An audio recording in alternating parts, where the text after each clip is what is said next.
What do you have? You got a watch? No. This is Stanton Friedman. I'm a nuclear physicist with a very strong interest in flying saucers. I'm in Kansas City, Missouri on July 24th, 1991. I'm here to do an interview with Gerald Anderson, a very important witness with regard to the recovery of a crashed flying saucer in New Mexico in July 1947. We have just had a visit with a polygraph examiner who says he has seen no evidence of deception. This is after spending several hours with myself and Gerald, mostly with Gerald. A full report will be forthcoming. So with that, we will talk to Gerald Anderson. Okay.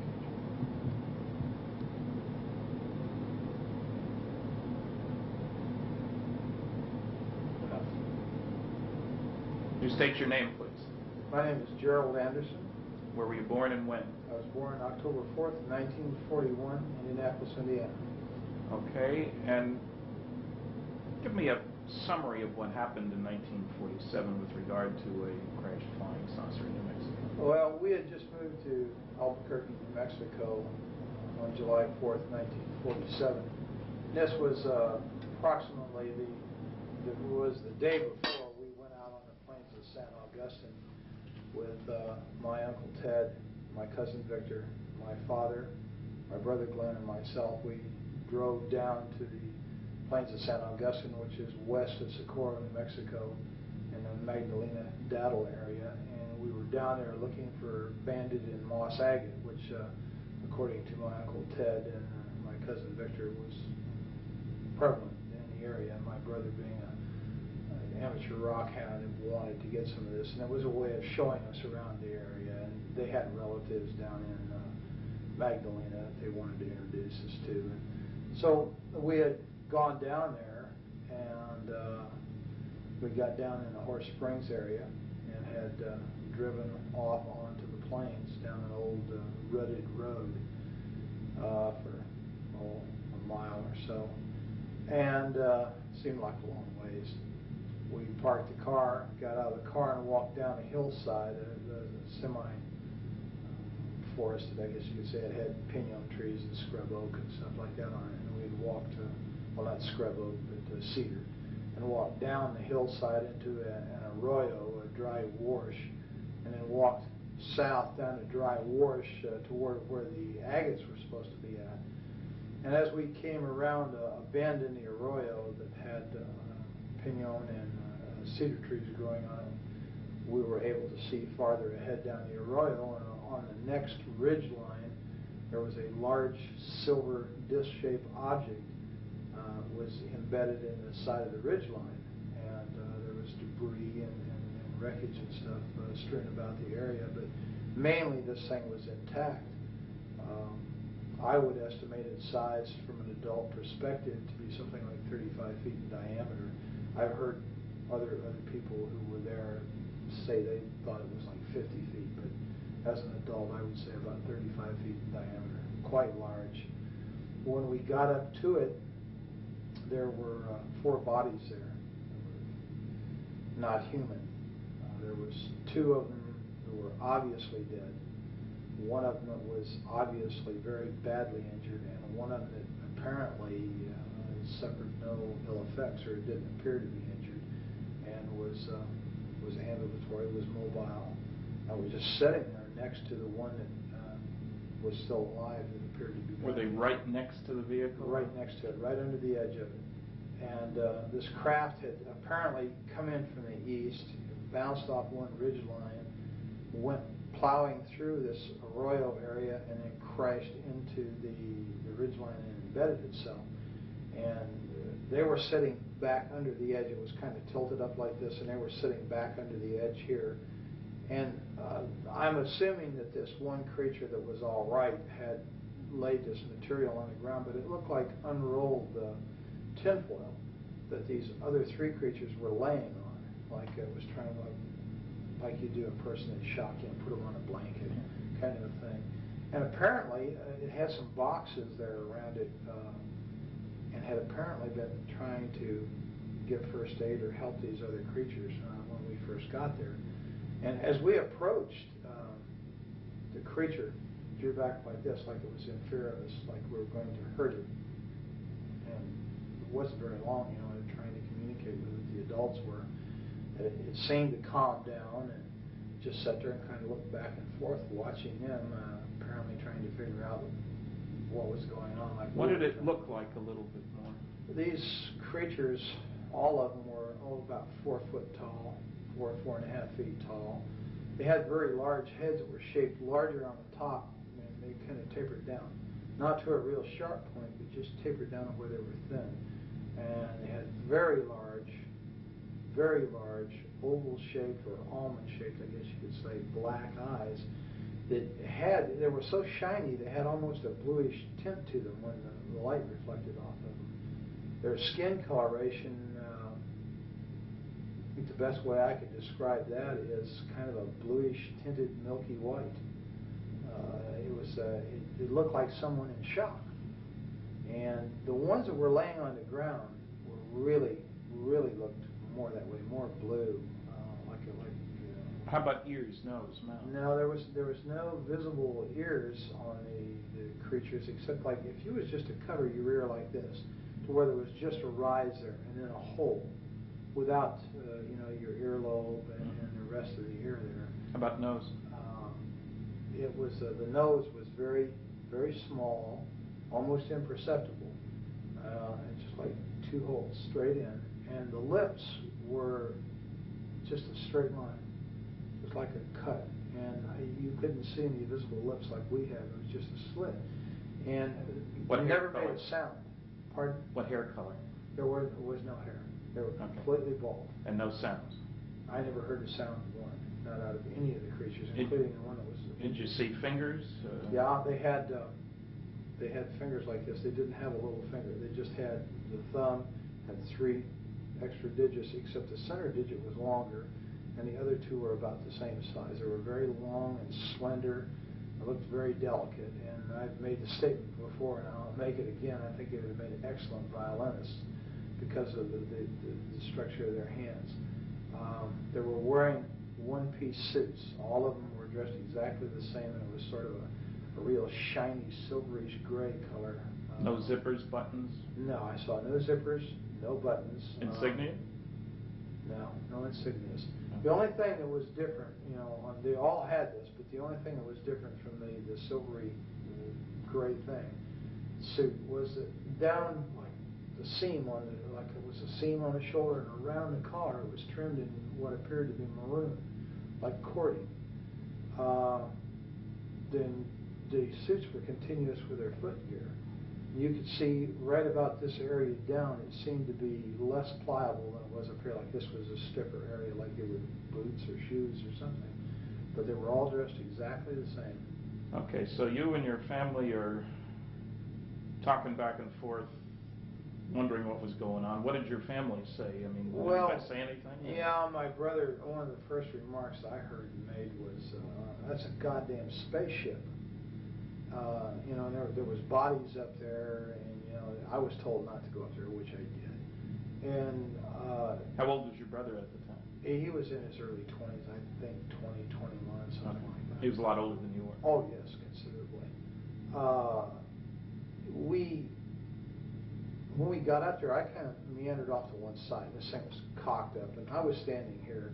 The bodies were here, and everybody else was kind of down here, except my cousin Victor was over here playing and looking in this gaping hole on the side of this disc, and it's shaped just like a discus, except for a round dome was up on top, and there was this big gaping gash in here where you could see inside, and it looked like a double hall. How big length? The gash? Dome? The gash. Well, it covered the greater majority from the center of the craft out. It was just like a gaping hole in there. And I'm thinking, it's like about 30 feet, 35 feet in diameter, so we're talking about 17 feet maybe. Oh, okay. And most of that one side was ripped open like that. And you could see inside, and you could see another double hull in there, and there was these rows of components that was on there, and there was lights that flashed on and off. Some of them were steady, some were flashing. There was a lot of debris and stuff hanging out of the hole. There was evidence that there had apparently been fire. It looked like it had been burnt along the edge there. The gash. Now, this wasn't a gash that could have been caused by the thing coming into the ground. It wasn't at the leading edge of the vehicle. No, this was in the side, like, it almost appeared, it was elliptical. It almost appeared as if something the same shape as the disc we were looking at had hit that same, had hit the disc and left an imprint that pretty closely approximated the outside diameter of the disc itself. And it appeared to be caved inward. Okay. And kind of like you'd hit it like this and just crumpled and caved in and ripped it open. Okay, so you're there. You take all this and everybody's mystified. What were the circumstances outside? Hot, cold? Very, very hot. Well, to me, being the first time in New Mexico and coming from back east, that dry heat was just like being inside of an oven. It was unbelievable to me. And that was the odd part about this thing. The closer you got to it, the cooler it was. And standing under it in the shade there, next to these creatures' bodies, it was like refrigerated air conditioning. And did you feel air coming out of this thing? Or no, it was just like it was ambient. And I remember reaching up and putting my hand on the side of it, and I think I was afraid it was going to hit my head because there was enough room for me as a small child, I was approximately the same size as these creatures to walk up under there and stand in it, but I kind of did like that, put my hand up against this thing. What did it feel like? It was ice cold. It felt like it just came out of a freezer. Was it smooth? Was it rough? It was very smooth. It had a very smooth texture to it. It was obviously made out of metal. It was very solid, and it was very cold, ice cold. And there was a smell in the area. It smelled volatile, acrid, like acetone. And that seemed to be coming out of that gash, that smell. But the closer you got to this thing, the cooler it was. So I kind of remained there, and I guess that while they were over here, my father and my Uncle Ted and my brother, and Uncle Ted was trying to talk to this thing in Spanish, and of course it didn't understand a word he said. And Dad tried to talk to it, and then they tried, sign language, and that didn't work. And I don't know, for some reason, I just, I reached down and touched it, this one that was laying next to me. And when I touched it, I realized, I jumped back. It scared me and startled me because I suddenly realized that these weren't dolls. I thought they were plastic dolls. And I was still in my mind that these are moving dolls. Until I touched it, and I realized, this was a dead thing. I'd seen dead relatives before, and I unfortunately had made the mistake one time of touching a relative that was in a casket, and I just knew this is a dead thing, and it scared me, and I ran around behind my father and my uncle, and this thing was sitting there on the ground, and it kept looking back and forth, and it just had its hands like this in its lap, and it just kept looking back and forth between the three of them, and like it was trying to understand. And all of a sudden it just turned and looked right straight at me between my Uncle Ted and myself. And this is when it was just like an explosion of things in my head, things I started feeling, just terrible depression and loneliness and fear and just awful feelings that just suddenly burst into my mind. And I don't know if that meant that it was communicating with me and I was the only one there I could communicate with because I was a kid. I don't know. I turned and ran, and I ran across the arroyo and up on the area that it had bounced off of during the crash, and was just standing there looking down at the scene, and my family, and off in the distance I could see cattle grazing, I could see a windmill, and I could see dust trails out on the out on the plains out there. And I was there for a little while, and then I came back down, and I guess we were there, Victor was when I got back down there, Victor was up in the crack, and Ted yelled at him to get out of there, and Glenn went over and grabbed him by the belt and jerked him off. That's your brother? Yeah, and jerked him off and said, get out of there, you could cause this thing to explode and kill us all, and then of course he went prowling around in there.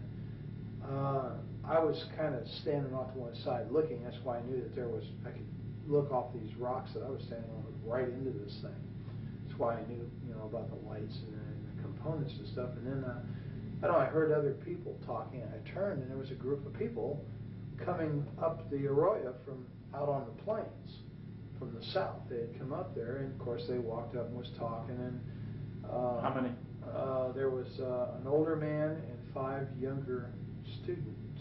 Boys, girls? There was 3 boys and 2 girls, and they were all, introducing, talking to my father and my uncle and my brother. What did the older one look like?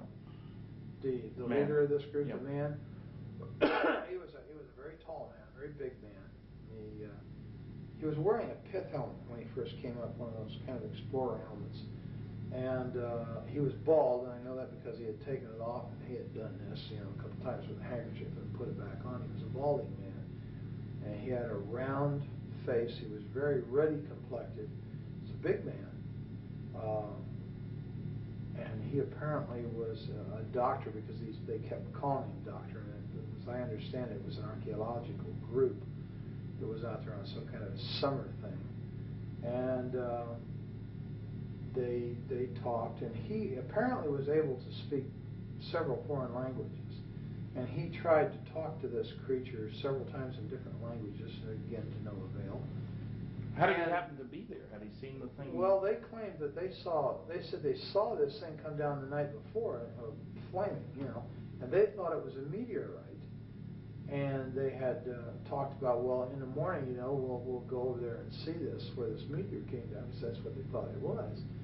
And when the sun came up the next morning, and they got about their business and got up, and somebody looked over and said, they saw all the shiny metal and stuff across the plains there, and they realized it wasn't a meteorite, it may have been an airplane, and that crashed. So they all decided to go over there and see if there was anybody who was alive, that was hurt, that needed help. They had driven over? No, they walked over, apparently, the way I understand it.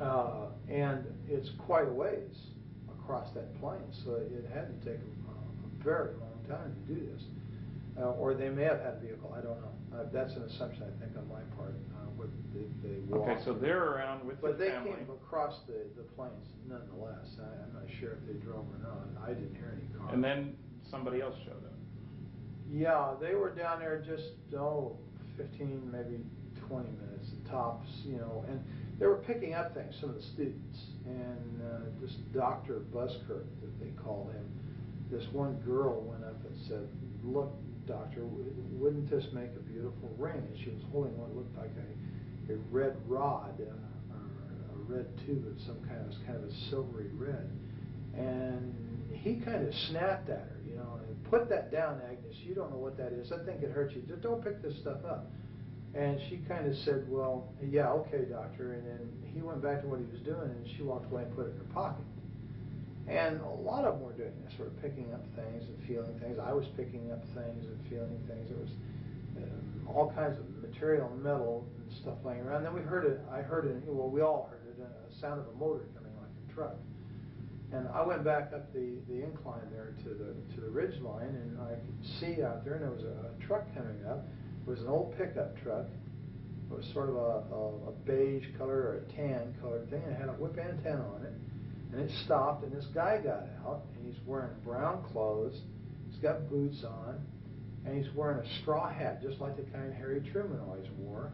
And he had wire-rimmed glasses. He was a big man, and he looked exactly like Harry Truman to me. And I'd seen in the movie-tone news that he was president then. Yeah, I was well aware who Harry Truman was, so everybody was. He was kind of a hero, And this guy looked like him, except bigger. And I don't think he didn't look as old either.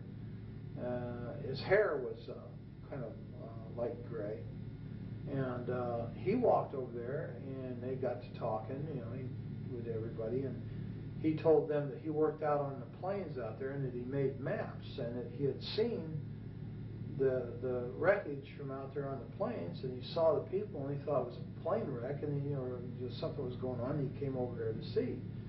And he hadn't been there but just a very, very few minutes when we heard all kinds of motors and engines straining and stuff. And here comes a military car with a big white star on the side of it, followed by a 6x, which is a military truck with a kind of a canvas wagon type canvas thing over it, and it's full of soldiers. They've got guns, and right behind that was what we call a 4x, which is like a medium-sized Jeep truck situation, and it had two big high whip antennas, all kinds of radio gear in the back, and a guy back there with earphones and stuff on, and he's, you know, working these radios, and they all pulled up and stopped. And which direction had they come from? They came from the north, from the Horse Springs area, right? So they could have come off the highway there. Oh yeah, I'm sure that's exactly how they got there. They come off the highway the same way we did.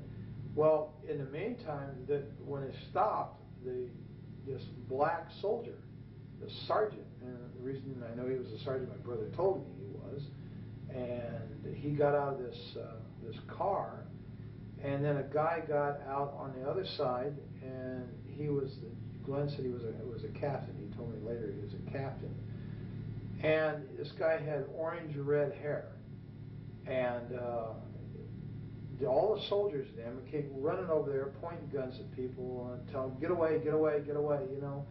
And when this creature saw these people, the military, he went nuts. He went into an absolute panic, worse than what he did when he saw us. Did he move around, or just his eyes? Or? He just oh, okay. Crazy, and it was like he was looking fearful. Like he was looking for a place to run and hide. But he never got up. Never got up. He never left the one injured one next to him. And this red-headed officer, this guy was a real butthole. He made all the threats. He threatened to have people shot. They did move away. To everybody? Oh yeah, get away, get away.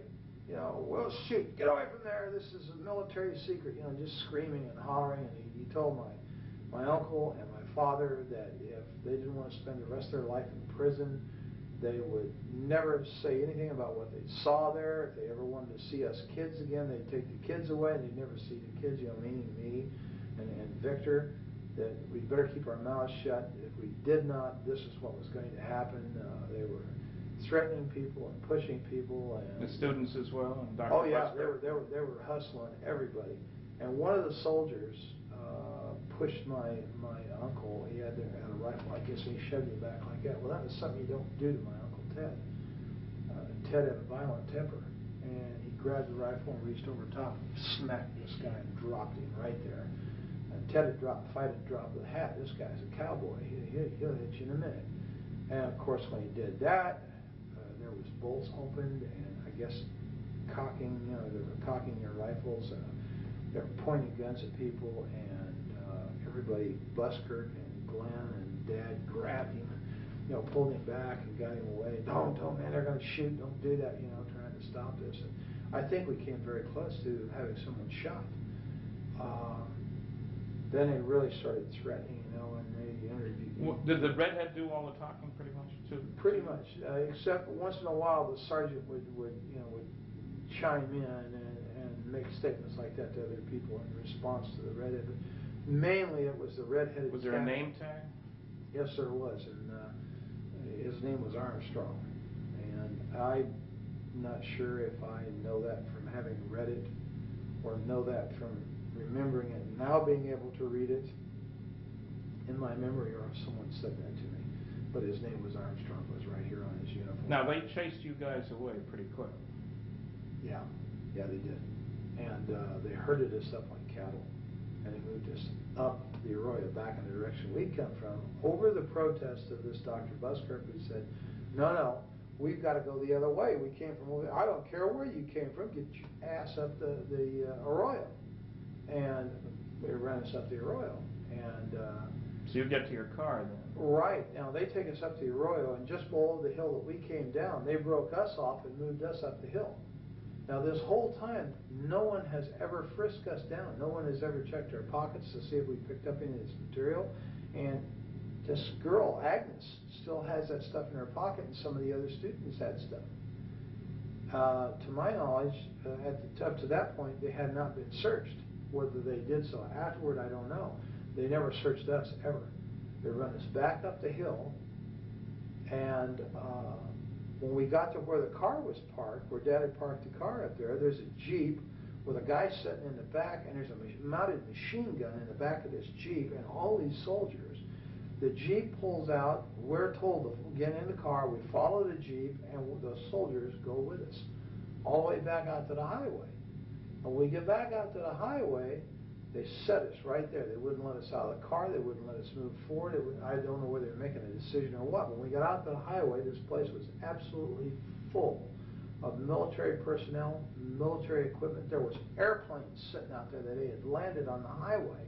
Did you see any airplanes when you were back at the site? Yeah, there was airplanes in the sky, but nobody thought much about it. You know, I didn't think anything about it. I was used to airplanes being in the sky, having, you know, been raised in Indianapolis, Indiana, the home of the Northern bomb site. You know, the sky was always full of military aircraft. I never thought nothing about it.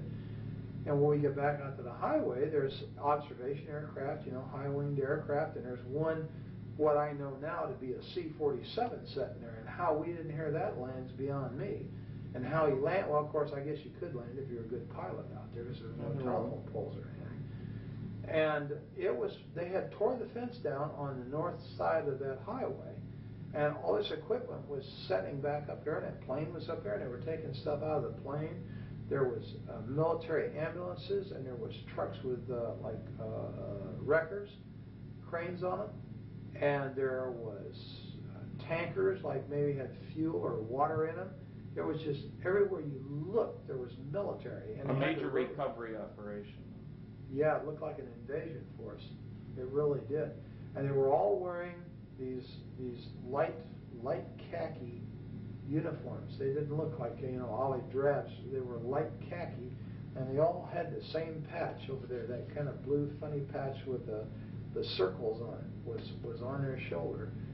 And Did you have any clue as to where they came from? Did your brother or your uncle? No, I don't know where they came from. I don't think anybody ever ascertained that. There were a lot of them had MP patches, and some of them were wearing nightsticks off of these webbed utility belts. They had nightsticks, and they had 45s and holsters. You know, the automatics in the full holster.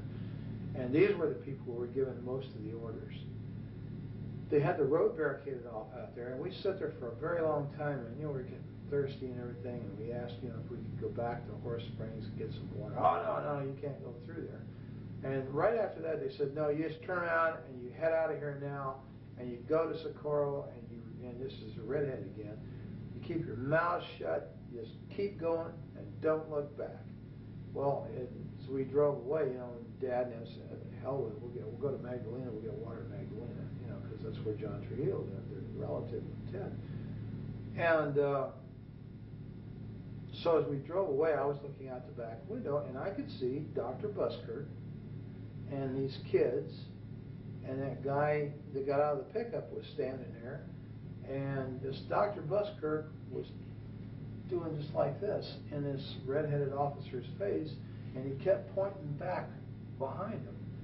And I guess that meant, you know, we got to go back that way, and he was fed up with this guy or something, and he was shaking his finger in his face while they were yelling at each other. And that's pretty much the last I saw of the whole situation. I don't know what happened after that, because we just kept going. Did you get home before dark? Oh, yeah, it was before dark. Of course, it was in the summertime, so it didn't get dark until way late. And we stopped in Magdalena very briefly, and, you know, and it just kept going. And the adults were really funny, you know, they were really scared. And I had very rarely, you know, well, of course I didn't know him that well, but over the years I knew that Ted was not much of a disciplinarian. He really didn't discipline the kids that much. But he really knocked the fire out of little Victor. Victor wanted to talk about what we just saw. And Ted kept telling him, shut up, don't talk about it. Nobody's talking about this. Finally, he just turned around and knocked the living hell out of Victor for shooting his mouth off. Did Ted work at Sandia then? Yes, he did. He did something out there in the technical area. I don't know. Had a clearance? Yes. And later your dad worked out at Sandia? Yes, he did. Security. And he worked there for years. Until he retired? Until he retired. And Dad had some very high clearances. Okay. When we got home, we Mom was over at Uncle Ted's house, and Mom perceived instantly that something was wrong. I said, "What's wrong, Glenn?" He's like, and then they decided they'd tell him. Well, when they did, then of course Isabel, oh my God, you saw demons, you saw the devil, because Isabel was Ted's wife? Ted's wife is a devoutly religious Catholic person who thinks anything that isn't a vision of, say, the Virgin Mary or of Jesus is quote-unquote demons, and that's what we saw. And of course Ted, oh God, he just put her off. And we really never talked about it much in the family because of the reaction it got. And my dad was really afraid, and so was Ted. And Glenn especially, because Glenn made the statement about when he first saw the military. He told my father, he said, and Ted and everybody there, don't let them some bitches know I'm a Marine. Don't let them know. And of course nobody did, and he was in civilian clothes, so he had a pair of blue jeans on, and it was in civilian clothes, so he didn't look like military, or I'm sure his ass had been in real trouble. And they never checked.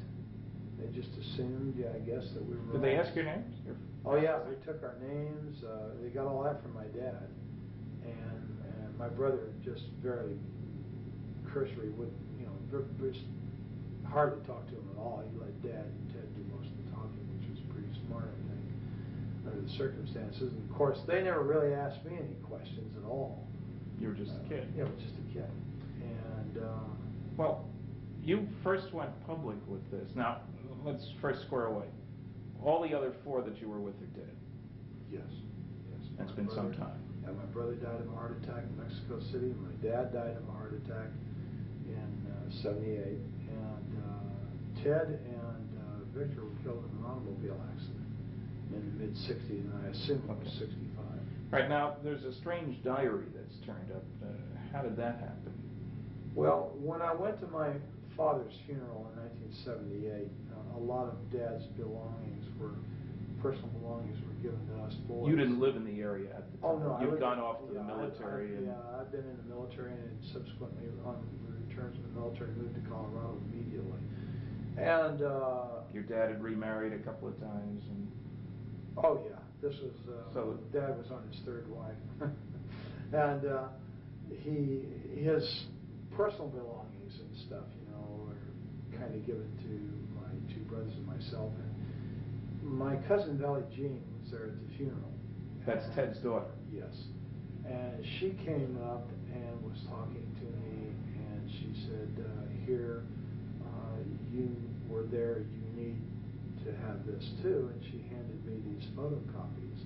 And at first, I thought, well, what is this, Dad's diary? She said, no, it's my dad's diary, but you were there. You need to have this. And then it dawned on me what I was looking at, and because I read a little bit of it. And so I said, yeah, okay, and I didn't want to talk about it at the funeral because Roz's side of the family, God bless her. That's your dad's 3rd wife. God bless her, I loved her. But they were very religious, and they would have viewed this exactly the same way as Isabel had, as evil. And I really didn't want to have any problems with them. We were kind of on shaky terms. We didn't see eye to eye religiously, so we're not quite good. Well, you're active in religion now, aren't you? Oh, yes. You're a deacon in the Episcopal Church? Right. Okay, that means you actively participate in Well, service. yeah, lay Eucharistic ministry. Okay. So yes, I actively participate. I serve on the altar. What do you do for a living now? I'm a security officer in the state of Missouri. And you've been doing police sort of work for several years now? Oh yes, about 9 years all told. And you also are going to college to be a nurse, and you've already got a couple of associate degrees from community colleges. Right, yes. One associate of science and one associate of general studies, and I'm working toward my bachelor's of nursing. In roughly 2 years, I will have my Bachelor of Nursing. I'll be a licensed. Now, to be a security officer, you have to be licensed by the state of Missouri, do you? Yes, you have to be a certified law enforcement officer, which means that you have to have gone to the state academy, the Department of Public Safety. So that's not just a pickup thing. Oh no, you have to It's a attend the professional. academy. Yes, it's definite. Okay. And you have to work for the state under these conditions. You have to not only be certified, but you have to have prior law enforcement experience. Now, when we get back to the diary for just a minute,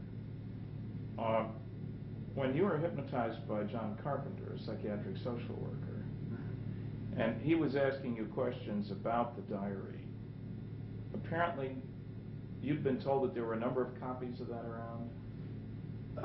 Yeah. Something buried out maybe there too? Yeah, as I understood. Well, in fact, in conversations with Valley Jean after the fact, after I got involved in this thing through the Unsolved Mysteries thing, I was told that that wasn't the only diary. That what I had was a copy. Well, it was a photocopy. Okay. And that there were a lot of these copies around, and apparently Uncle Ted or someone had put these out through different people in the family and friends and stuff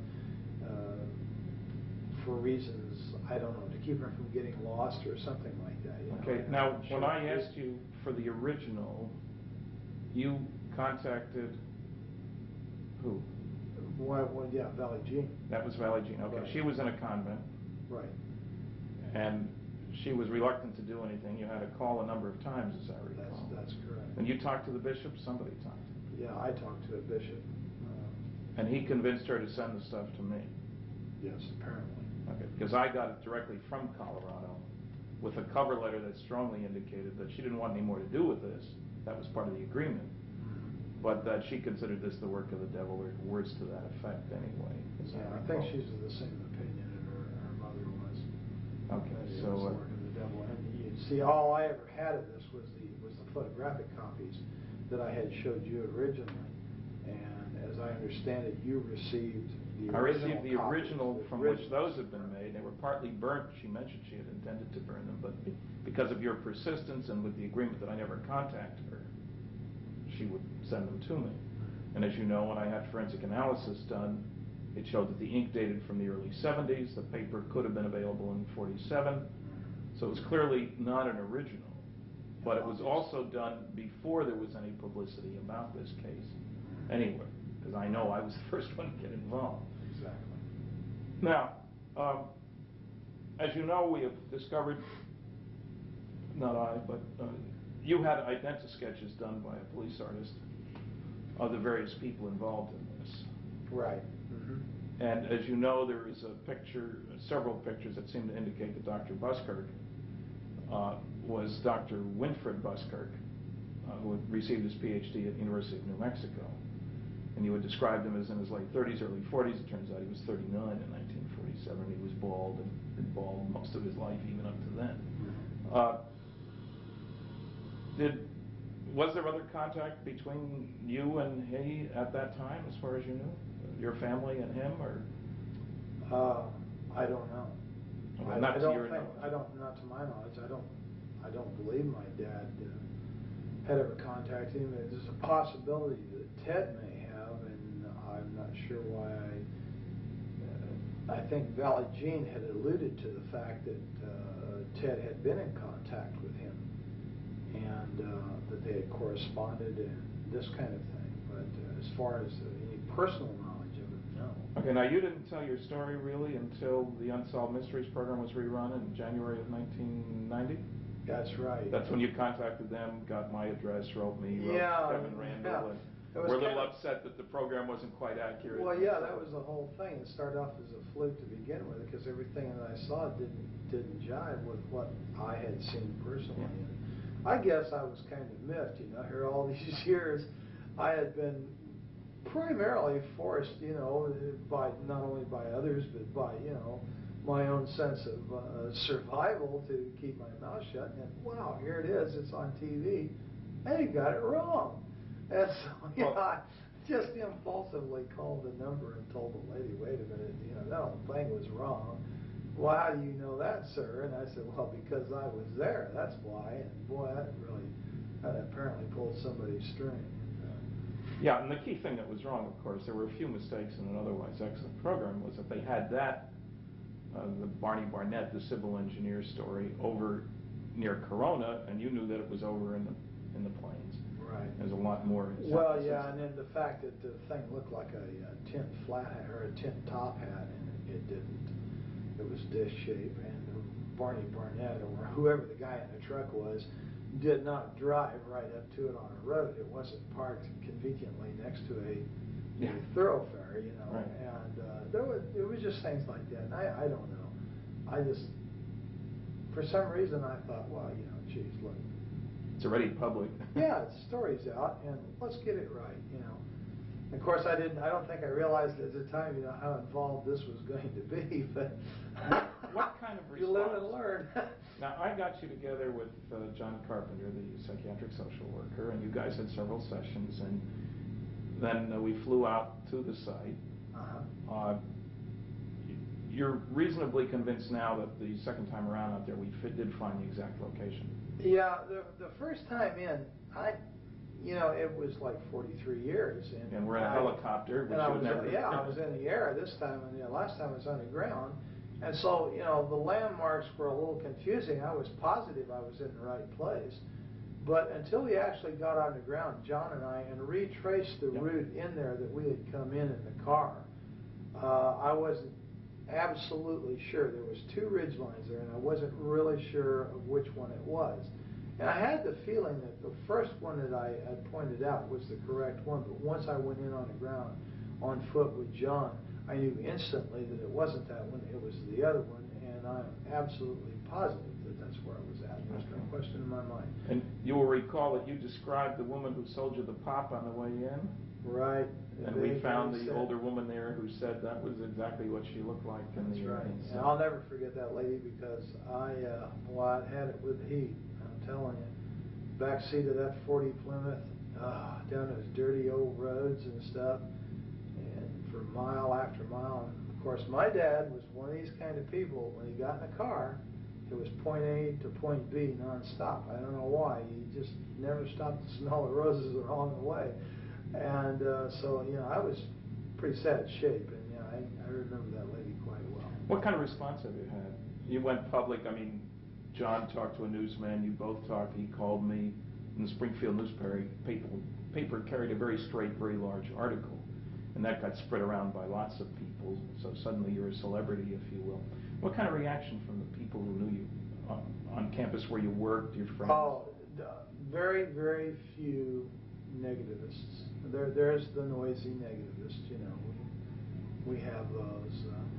But in general, generally supportive. 99% of the people were incredibly supportive. Only one professor at the university was of the negativist type that was vocal about it. Everybody else is just 100% supportive. The majority of these people are absolutely convinced, even without this story, that extraterrestrial life forms exist and that the people are flying around out there and moving between systems and stuff. And it's just an unbelievable amount of support. You didn't lose your job. Oh no! Your boss didn't give you a hard time. Absolutely not. In fact, I think I can publicly say that my boss is extremely supportive because he is a avid ufologist himself. He's fascinated by the subject, and you won't have any problem convincing him either. And my boss has a master's degree. He's not someone that's untrained observer that's given to hallucination. Most of the people who are the most supportive of me are people with very high educations, very, very solid educations, very solid, upstanding degree people, not given to hallucination. You attended a UFO conference with John Carpenter, and he gave a paper, I guess, and introduced you. Sure did. And you got a response from that audience too. Yeah, 100% supportive.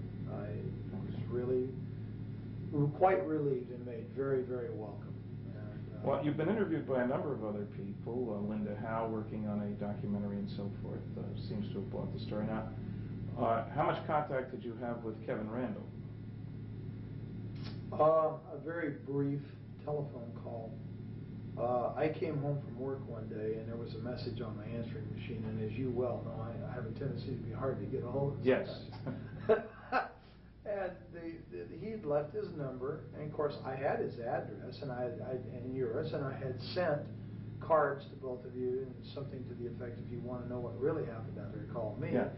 And he had called and I wasn't there, and he had left his number, so I returned his call.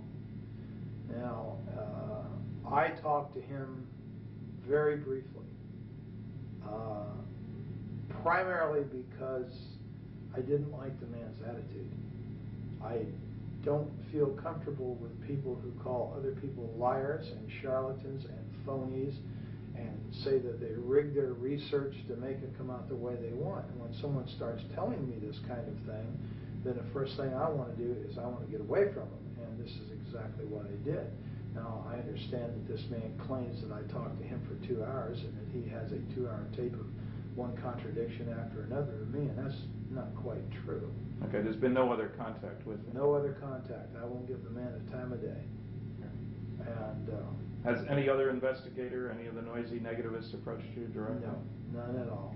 The only other investigator is you yourself, or Don Berliner, and Bob Bigelow, and John Carpenter. Okay. And of course, you're quite familiar with our involvement. And you agree that on that first trip to the plains, it was you, I, Bob Bigelow, and a pilot in the helicopter? Yeah, Joe Channing, the pilot, was in the front seat on the left side. I was in the front seat on the right side. You were directly behind me. No. You were directly behind the pilot on the left side, and Bob Bigelow was directly behind me on the passenger side. Right, and then we met up eventually with Don Berliner and right. John Carpenter, and we spent the next 3 days They together. drove to Daddle. They drove the Jeeps and stuff to Daddle, and were waiting for us at Daddle when we landed in the highway island out there. Right, and as you recall, where did we refuel the helicopter? Springerdale, Arizona. So it's not far to Arizona, that's the point. No, it was just a matter of a few minutes, actually. 25 minutes maybe at the max, west of where we were located. All right, I think we may pick this up another time, but I think that'll do us for now. I really appreciate the time and trouble and effort and all the rest of that, and on to bigger and better things.